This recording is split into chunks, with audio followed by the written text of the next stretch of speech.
Hello aspirants, అందరు ఎలా ఉన్నారు? బాగున్నారని ఆశిస్తున్నాను. నెక్స్ట్ ఈ వీడియోలో నేను చిన్నప్పుడు విన్న ఒక స్టోరీ చెప్తాను, చూడండి చాలా జాగ్రత్తగా. చూసుకున్నట్లయితే ఒక ఊరు ఉంటుందండి. ఆ ఊరులో రాజు, మంత్రి, అలాగే కింగ్డమ్ అన్నమాట, అంటే సామ్రాజ్యం. సో భటులు నెక్స్ట్ అందరు ఉంటారనమాట. సో ఇక్కడ రాజు ఏమో మంత్రికి చెప్పాడు, ఒక పరీక్ష పెట్టండి. ఏం పరీక్ష అంటే అది ఒక మల్ల యుద్ధం.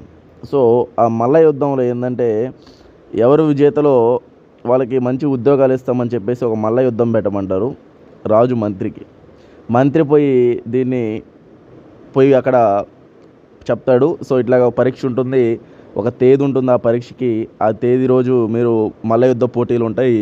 ఎవరు విన్ అయితే వాళ్ళు ఈ యొక్క ఉద్యోగాలు మీకు ఇస్తాము, మంచి ఉద్యోగాలు ఏమని చెప్పేసి రాజు కింద మంచి ఉద్యోగాలు ఇస్తామని చెప్పేసి చెప్తారు. సో దానికి అందరూ మల్ల యుద్ధాల కోసం ఇంకా స్టార్ట్ చేస్తారు, ఈ యొక్క ప్రాక్టీస్ చేయడం అవన్నీ చేయడం. సో రోజు ఇక రాబోతుంది. సో ఈ టైంలో ఎక్కడో ఒక 4 వ్యక్తులు లేదా 5 మంది వ్యక్తులు బయట ఊరిలో సో ఇప్పుడు కొంతమంది ఇక్కడ ఏంటంటే వీళ్ళు బాగా ప్రాక్టీస్ చేయలే. కొంతమంది ఈ సామ్రాజ్యంలో కొంతమంది బాగా ప్రాక్టీస్ చేయాల, కొంతమంది కేవలం బాగా కష్టపడ్డారు ఆ మల్ల యుద్ధం కోసం. సో బయట ఎక్కడో ఉన్న 5 వ్యక్తులు, బయట సామ్రాజ్యంలో ఉన్న 5 వ్యక్తులు, వాళ్ళు ఎవరో కూడా వీళ్ళకి తెలియదు. వీళ్ళని ఏం చేశారంటే, మీరు ఇప్పుడు కాకుండా ఈ యొక్క మల్ల యుద్ధాన్ని కొన్ని రోజులు వాయిదా వేపించండి అని చెప్పేసి ఇక్కడ వాళ్ళని ప్రభావితం చేశారనమాట. వీళ్ళు అది విన్న వాళ్ళు, వీళ్ళకి అది నిజమే కదా, మనం ప్రాక్టీస్ చేయలేదు కదా, సరే అని చెప్పేసి అక్కడ కూర్చొని మేము ఇప్పుడు చేయము, ఇది మళ్ళీ పెట్టండి పరీక్ష, మల్ల యుద్ధం పరీక్ష అని చెప్పేసి అక్కడ బైఠాయించారనమాట. బట్ ఈ యొక్క రాజుకి అన్నీ తెలుసు కదా, మంత్రికి అన్నీ తెలుసు కదా. సో పోటీ ఖచ్చితంగా ఉంటుంది అని చెప్పేసి పోటీ పెట్టేశాడనమాట. పోటీ పెట్టేసిన తర్వాత ఏమైంది, ఇప్పుడు ఈ బైఠాయించిన వ్యక్తులు, బయట ఉన్న 5గురు విషయం ఏం చెప్పారంటే, అసలు పోటీ ఇప్పుడు ఆపమనం కదా, ఇప్పుడు మళ్ళీ ఫస్ట్ నుంచి పెట్టమందాం పోటీ. సో ఫస్ట్ నుంచి మళ్ళీ పోటీ పెట్టమని చెప్దామని చెప్పి మళ్ళీ ఈ విధంగా ప్లాన్ చేశారనమాట. సో అలాగే ఏమవుతుందంటే, వీళ్ళు ఆ విజేతలు అయ్యారు కదా, అంటే కష్టపడ్డారు కదా, వాళ్ళు ఇంకా విజేతలు అవ్వబోతున్నారు కదా. సో వాళ్ళని ఎట్టయినా ఆపాలా, సో మనం బాగుపడకపోయినా పర్లే, ఎవరూ బాగుపడకూడదు అనే ఒక ధోరణిని తీసుకెళ్లారనమాట. వీళ్ళేమో ఇక్కడున్న వాళ్ళంతా దాన్ని విన్నారనమాట.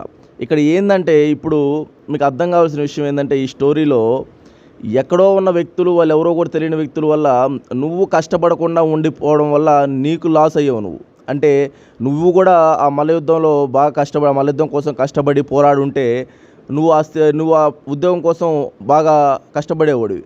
కానీ ఏమైంది, ఎవరో ఏదో చెప్పారని చెప్పేసి నీ యొక్క దాన్ని నువ్వు కోల్పోయావు అనమాట. బట్ రాజుకి ఇవన్నీ తెలుసు కాబట్టి రాజు, మంత్రి తన పని తాను చేసుకుంటూ వెళ్ళిపోతూ ఉన్నారు, ఎక్కడ ఆగేది లేదు కాబట్టి. బట్ ఇక్కడ విషయం ఏంటంటే, మీరు అర్థం చేసుకోవాల్సింది, ఎప్పటికైనా కష్టపడిన వాళ్ళకే వాల్యూ ఉంటుందండి. వాళ్ళు ఒకవేళ కష్టపడి విఫలం అవ్వచ్చు, కానీ తర్వాత పరీక్ష కన్నా కష్టపడతారు, విజయం సాధిస్తారు.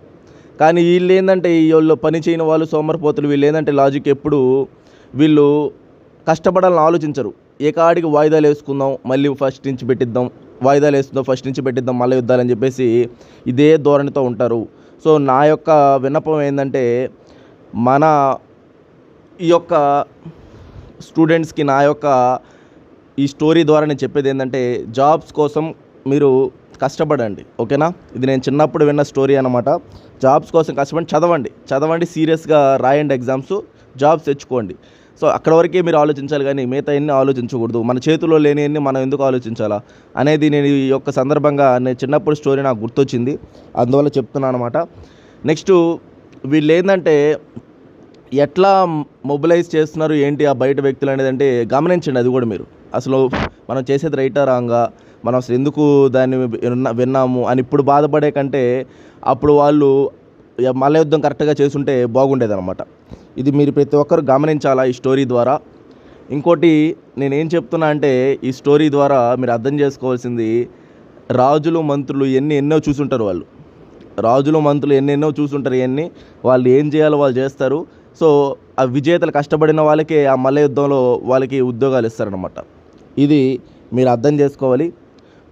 ఓకే ఫ్రెండ్స్, అయితే ఈ స్టోరీ ద్వారా మీకు ఏమర్థమైందో కింద కామెంట్ చేయండి. ఉంటానండి. థ్యాంక్ యూ అండి. బాయ్ అండి.